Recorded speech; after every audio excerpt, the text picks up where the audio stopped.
Hey guys, what's up? What's going on? And welcome back to the channel. Just thought we would do things just a little bit different tonight. Instead of tearing things off the truck, I thought we would start to put some things on the truck. Gonna go back on the second gen again tonight. I guess actually we do have to tear some more stuff off because all that fast stuff has to be ripped out of there to make room for the new and improved AirDog. You guys know that I am a firm believer of AirDog. And the reason being is because of basically the post they had on today on Instagram and on Facebook. If you guys have not already done so, head over to Facebook, look up AirDog, follow them on Facebook, and then also head over to Instagram and follow them on Instagram. They also have a YouTube channel if you guys want to check out their YouTube channel. I'll link it in the description, their YouTube channel, their website. And if you guys want the new 4G, you can actually pick it up from them, or you can. They have a slew of dealers out there, or they are available on Amazon. And everything will be in the description if you guys want to pick those up. Like I said, you know, the reason I go with AirDog is just because of what it says there. They're the original separation system, extreme quiet operation, 165 gallons an hour. User-friendly installation with OE plugs and lifetime warranty, and above all else, their customer service is bar none the best I have ever dealt with.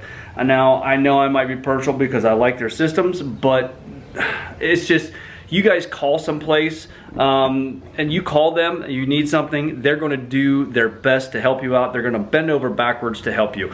Now I know there's a lot of different lift pump systems out there, and basically what it boils down to is what you guys like the best. I don't care what you like, I'm telling you what I like, and that is AirDog.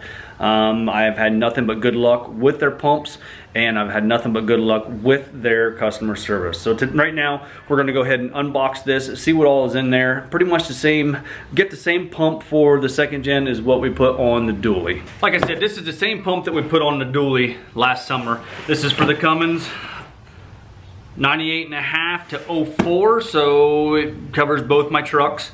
This is the 165, it'll do 165 gallons per hour, and if I'm not mistaken, this pump here will support up to 1,000 horsepower. You open up your box, just like before, you have your wiring harness, you have your installation instructions, your hose, your sandwich plates for your frame, for mounting.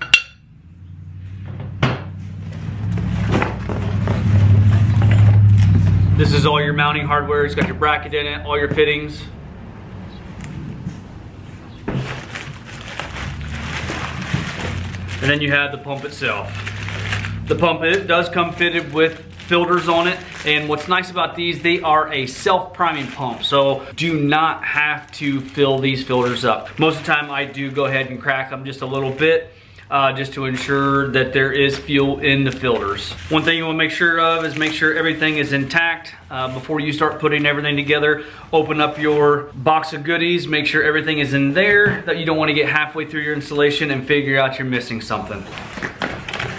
Like I said, inside here is your fuel module upgrade kit, which is not going to be used on the second gen. This installation, I'm going to utilize my sump that's already on the truck. You got all your fittings, your mounting hardware, zip ties and extra O-rings, and then your pump bracket itself. All right, now with everything packed back in the box, we can get started on tearing stuff off of the truck. I am going to have to, because before all of this started, I did go and put fuel in the second gen, so it has probably about 3/4 to a full tank. Here is a little sneak peek at tomorrow's tool video. Some stuff I picked up from Icon, O'Reilly. Got some Carnage tool stuff back there, and then these are some headphones some Chinese company sent me that they wanted me to review. So I guess you could call that a tool. I told them I didn't really do electronics, but they insisted, so I thought, what the hell. So we're gonna try those out. and also some gloves. They sell Alpha gloves at Carner's Tools, so I picked up a pair of those, and I have some other stuff that I purchased from Carner's Tools coming too. But the main focus is I need these. I went to O'Reilly to grab some of these. I would just bought them there because I was there.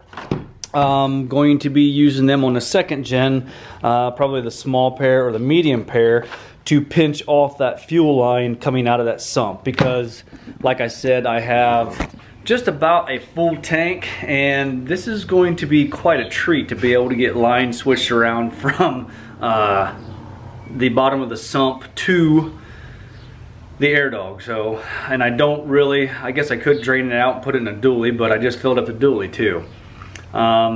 Yeah, this is going to get quite interesting, getting things switched around to put in the AirDog. So let's get started on tearing off that fass.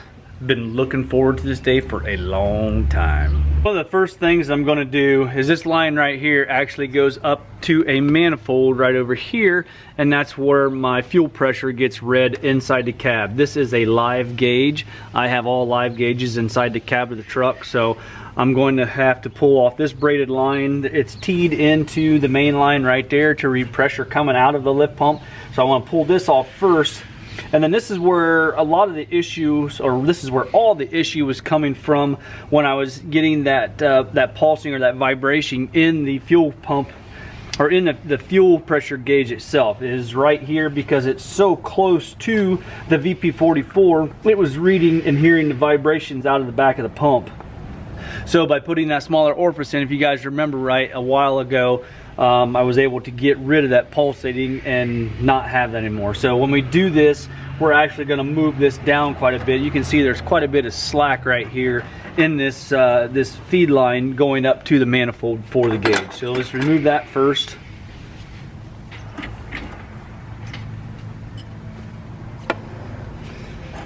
And then we can go ahead and take this main line off right here. I do have a bucket down there to catch all the fuel that comes out of everything.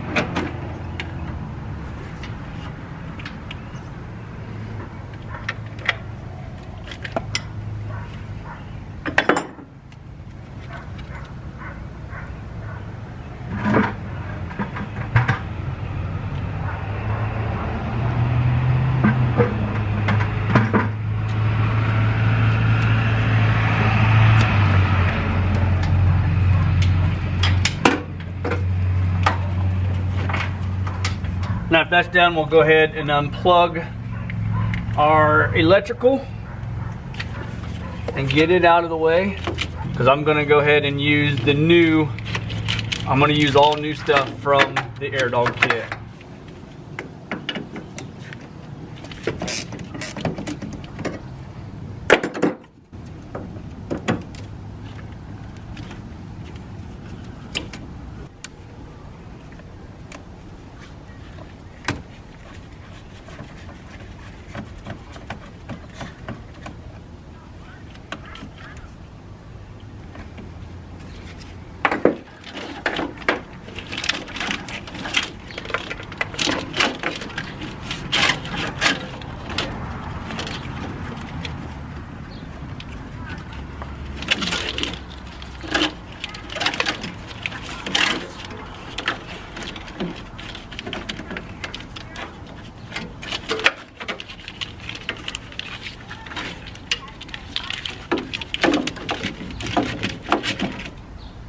Alright, I do have everything pulled back, and the more I got to thinking about it, with that much fuel in the tank, I am going to go ahead and pump it over.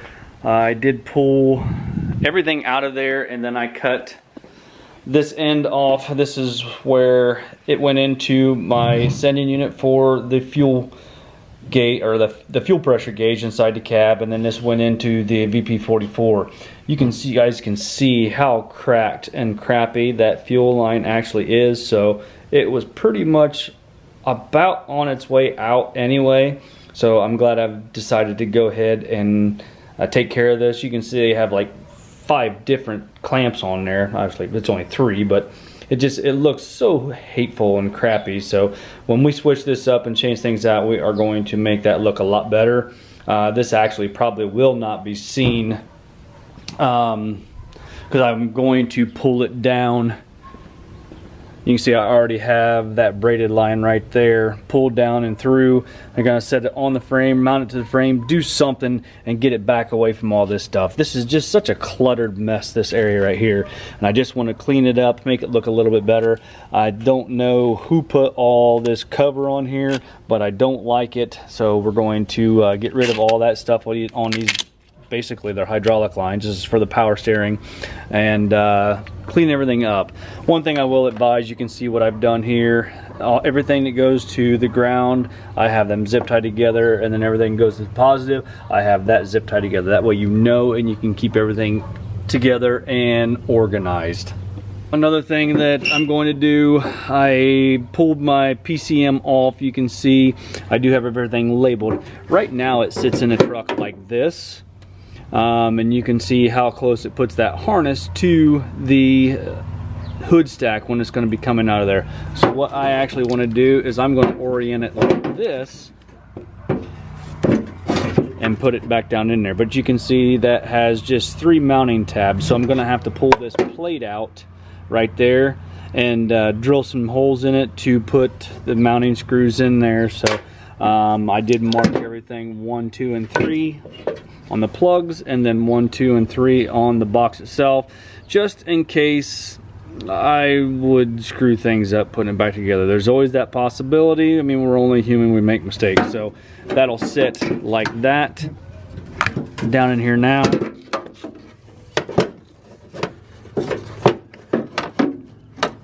And that'll get that wiring harness up and away from the hood stack. I gotta get some plugs and plug off the AC lines for right now until I get my relocation kit. And actually what that does, there's 2 90s. I actually got to see if they make it for the 2nd gen. They have it for the 3rd gen, but I'm not certain about the 2nd. So anyway, it has 2 90s they plug in, and it actually brings it out and around here, and then I can mount my dryer someplace. Maybe I can mount my dryer here, and just get everything up and out of the way and nice and tucked away, nice and neat. Like I said, I did switch gears. I'm gonna go ahead and drain this out. I have everything pulled over to this side, so when the dually needs fuel, I just filled it up this morning. I can go ahead and hook up the pump to a battery. I just have it sitting up there in the frame for right now. But anyway, I can go ahead and hook up the power and the ground up to the battery, and then put in a bypass. Take the relay out and just put a bypass in, and then the pump will just run continuously, and I'll be able to pump all the fuel out of the tank because it has a sump in it, and put it all in the dually. So that's the plan as of right now. I'm gonna have to wait a few days until I get the dually emptied out. It's got about 3/4 of a tank of fuel in it, so it's gonna be just a minute before I can get that fuel out of there. But in the meantime, we'll try and get some other stuff done. Tomorrow is tool video, and I'm pretty stoked about that. I have a few things like I showed you earlier to show you. So the last thing tonight I wanted to show you, this is the exhaust flange that I picked up from Stainless Diesel. This is for the HX40, which is the S300 flange that's on the back of that. This will fit a 4-inch pipe as far as ID, just like I have it put inside the pipe right there. Or if you want to put it inside right here in this area, it will fit a 3.5 OD. So if you guys want to pick these up, they are available from Stainless Diesel, and then I'm just using one of the clamps that I have, although I think I'm going to go ahead and pick up another one because I'm going to need it. Alright guys, I think that's pretty much going to wrap it up for tonight. I'm actually going to go in and eat some supper. I'm kind of hungry. It's been a long day. Haven't been able to get much done, but I wanted to come out here and do something. Every day I peck away at it just a little bit, trying to accomplish just a little bit more, so I can drive this and not have it sitting all summer long like the dually did last year. So anyway guys, if you don't mind, hit that like button, give me a thumbs up, subscribe if you have not already done so, and we'll talk to you guys later on.